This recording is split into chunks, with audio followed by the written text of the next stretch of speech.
Good afternoon. You know it. It's very windy out there, and we have a lot of news to get to. A second straight day of dry conditions, extremely strong wind. It's fueling fires around the state and around the metro area. This afternoon, we're following a fire burning close to Red Rocks and I-70. Yeah, that fire continues to burn along the hogback at 70 and 470 near Matthews Winters Park. That's just north of Red Rocks along Dinosaur Ridge. And when that fire started, the smoke was moving quickly. It could be seen there from Lookout Mountain, Golden, even further away. West Metro Fire at this point describing it as 10 acres and growing.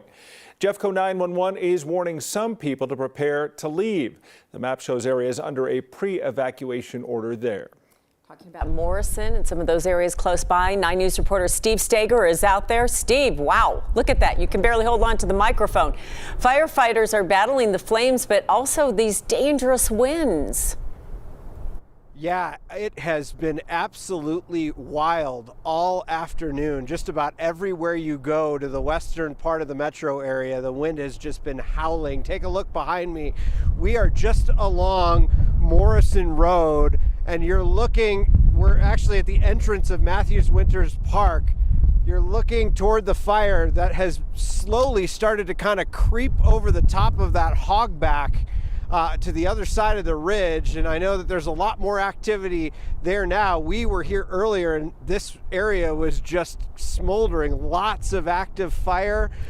This fire started, according to a JeffCo ranger that I talked to here on the scene, right around 2:15.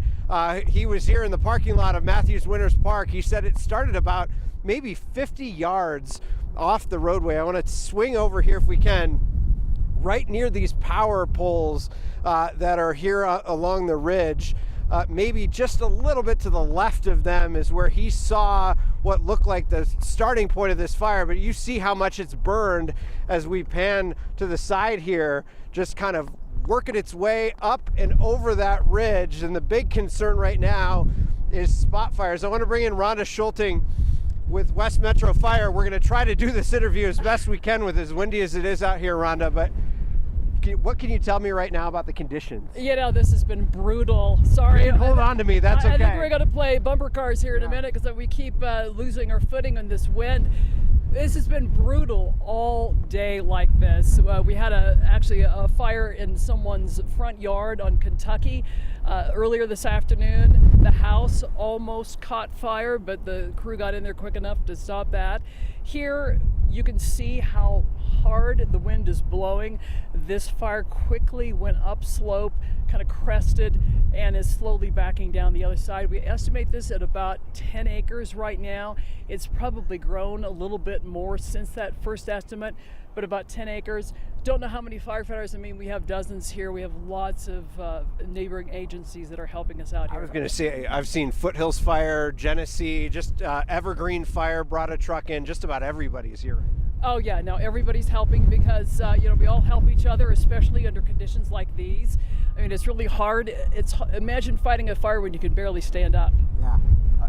The big concern I know in a lot of fires like this, when the wind is blowing as hard as it is spotting. Are you seeing any spot fires on the other side? We have seen some spot fires, some very small ones on the other side of the hogback near Alameda and C470. Jefferson County Sheriff also. Yeah, I got to hang on to you. Jefferson County Sheriff's Office has sent in a pre-evac notice for a small portion of the town of Morrison. So we're watching that. We're watching where this fire is going. Obviously on the other side of the hogback, we've got Solterra and we've got several neighborhoods over there. Right now, nothing's happening with them in terms of evacuations, though. Just that small area in Morrison. How hard is it to fight a fire like this? You talked about the wind, but you can't get air support in now just because the winds are blowing so much. Yeah, we can't. Even if it was available, and we do know that Douglas County has a helicopter that's, waiting on standby, but that helicopter cannot get up in winds like this. Even if it couldn't make a very accurate drop. So yeah, no air support with this. Rhonda Schulting from West Metro Fire. We'll keep in touch with you. Keep an eye on this fire behind me. This is an active scene. Lots going on this side of town tonight. I will say that I checked in with the JeffCo Sheriff, Kim, about Red Rocks because there's a show there tonight. Red Rocks not included right now in that pre-evacuation area, but they certainly want everyone in this area to keep their heads up because you never know if the wind's going to shift or blow potentially something in that direction. We'll keep an eye out here. Luckily, things are starting to calm down on this side of the hogback. We'll keep an eye on this fire, though. It's just brutal. When you see two people can barely stand up, talking about that. And Red Rocks, I mean, I know they delayed the show until 7:30, but we all know if you go to a show at Red Rocks, you get up there early. It's hard to park and everything else. So I think they might want to wait if you're going to that show tonight. Yeah. The scenes that we have seen around town today, Kim, just before we came here, we were up on Highway 93 near 64th where we saw a camper turned on its side, just blown off of Highway 93. It tells you how powerful these gusts are up here. Hopefully this wind dies down at some point. All right. Thank you, Steve. We'll be in touch throughout the hour.